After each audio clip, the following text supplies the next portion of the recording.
حجا مبرورا وذنبا مغفورا وسعيا مشكورا لبيك الله. Brothers and sisters, Assalamu alaikum wa rahmatullahi wa barakatuh, and welcome to an episode of Healthy Hajj, a program where we try to give medical advice and tips for preserving your health during performing Hajj to come back home, inshallah, safe, healthy, and with an accepted dua and accepted Hajj.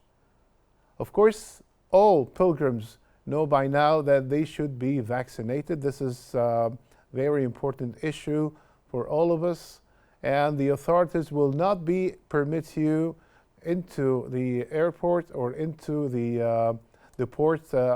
Anyways, you're going to Saudi Arabia unless you have the certificate of vaccination.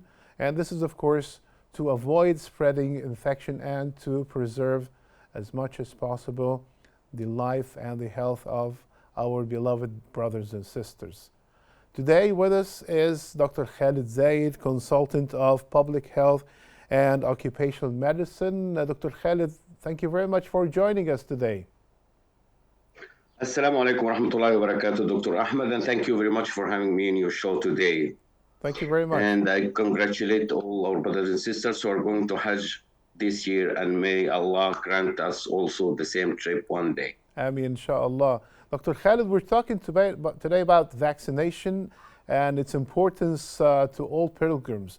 And we were asking about what are the vaccinations that pilgrims should receive before going to perform Hajj.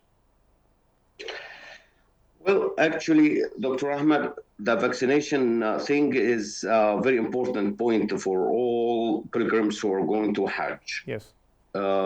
Because there will be people from all over the globe going there, coming from many different countries.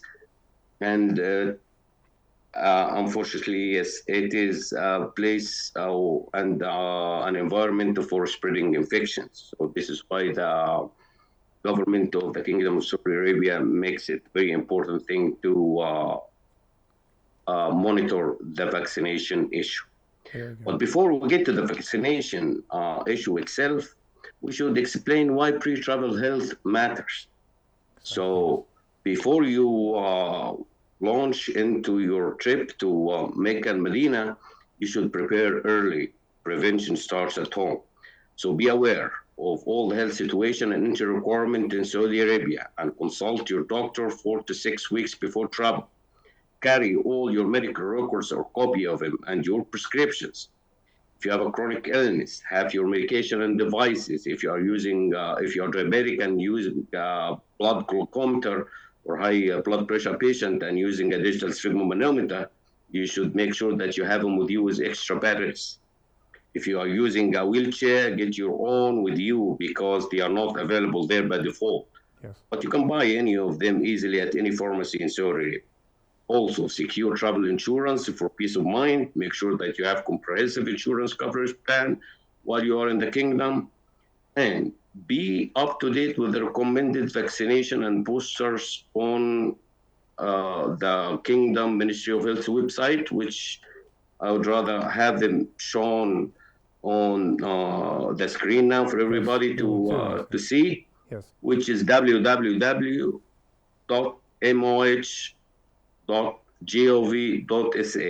Yes. Or there is a Nusuk Hajj website, which is Hajj, Hajj, .nusuk.sa. And get all your mandatory and recommended vaccine. Make sure that you have proof of vaccination or your yellow international vaccination card because it's required for visa issuance. Dr. Now Khalid, we come to the vaccinations themselves.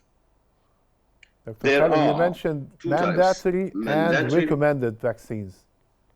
Yes, the mandatory vaccines and or what they called required vaccines. Okay. And there are also the recommended vaccines. Very good. As to the mandatory vaccine, there are 4.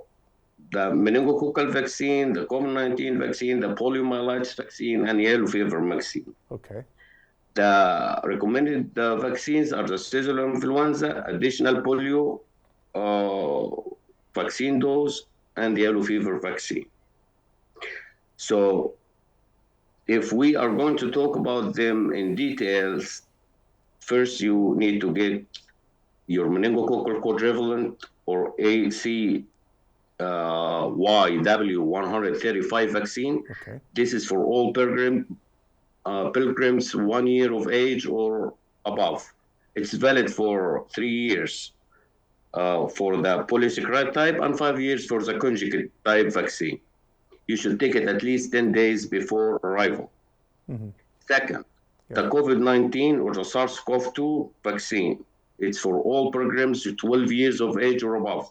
You should take 1 dose of the updated vaccine for 2024 or 2025 season, or a Janssen dose, or a full course, or at least 2 doses from the other traditional 2021 vaccines. Okay. Or you should have a laboratory confirmed recovery from COVID-19 in 2024.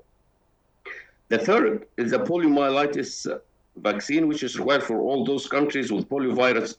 These are in Africa, Asia, and South America. Okay. At least 1 dose of an activated polio vaccine, IPV, or one of the oral forms, bivalent to oral vaccine, BOPV, or Sabin, oral polio vaccine, or the novel OPV2, within the previous 6 months and administered not less than 4 weeks prior to arrival. Okay. The fourth is the yellow fever. It's usually for the travelers from endemic countries of 9 months of age or above. It gives a lifetime immunity, and vaccination certificate must be issued at least 10 days before arrival. As for the recommended vaccines, seasonal influenza is the first. All pilgrims, especially those at increased risk, like pregnant women, children under 5 years of age, elderly people, individual with chronic illnesses, you should take it at least 10 days before arrival. Okay. Pilgrims from the countries using the Northern Hemisphere vaccine should also receive the Southern Hemisphere vaccine before arrival, because now people from the Northern Hemispheres, they don't have the influenza outbreaks. It's summer there now. Okay. Also, they should take additional polio dose from IPV or OPV, as we said before, within the 6 months before arrival. The yellow fever, even though it's valid for life, yet an additional dose before traveling is recommended. Very good. So you earlier mentioned some preventive measures that should be taken. What do you mean by preventive measures? Well, actually, you should make sure that you have all what we said before going. Yes. Be ready for healthy checks at the entry points. Okay. Have your card with you. Yes. The yellow card for vaccination and your card or certificate for COVID-19. Mm-hmm. And then have meningitis antibiotics or chemoprophylaxis. Sometimes they give it to you at the entry point, but if not, you should take at least 1 course of these with you when you go, and start taking them once you are in the kingdom. Okay. They are administered to those pilgrims from countries experiencing outbreaks of Neisseria meningitidis. This is a bacteria that causes meningitis. And these countries are called the meningitis belt. It's the sub-Saharan Africa, stretching from Senegal to Ethiopia. These antibiotics or chemoprophylaxis are usually rifampin, ciprofloxacin, ceftriaxone, in some areas azithromycin or minocycline. Mm-hmm. Get a course of them, whether in the injectable form or the tablet form with you, and take it just for the peace of mind. Okay. Also, they usually give you a polio or yellow fever additional dose.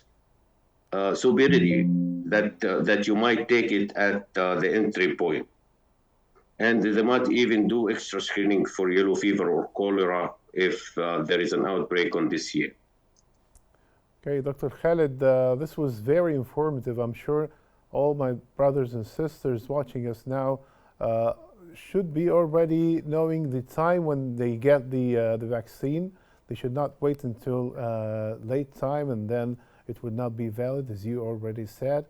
Inshallah, everybody should come back safe, hoping that nobody would get any illness this year or any other year. Inshallah, Dr. Khalid Zayed, consultant of public health and occupational medicine, it's been a pleasure having you with us. Thank you very much for joining us today. Dear brothers and sisters, I hope this was helpful to all of us. This is very important, and we need to have all this taken care of, because when you go there to Saudi Arabia in the airport or whatever port you would be going through, you will have to fulfill the vaccination program. Inshallah, please come back safe, take care of yourself, and do not forget to make dua during pilgrimage to us all here in Huda TV. Until next episode, inshallah, we wish you the best. Assalamu alaikum wa rahmatullahi wa barakatuh. حجا مبرورا وذنبا مغفورا وسعيا مشكورا لبيك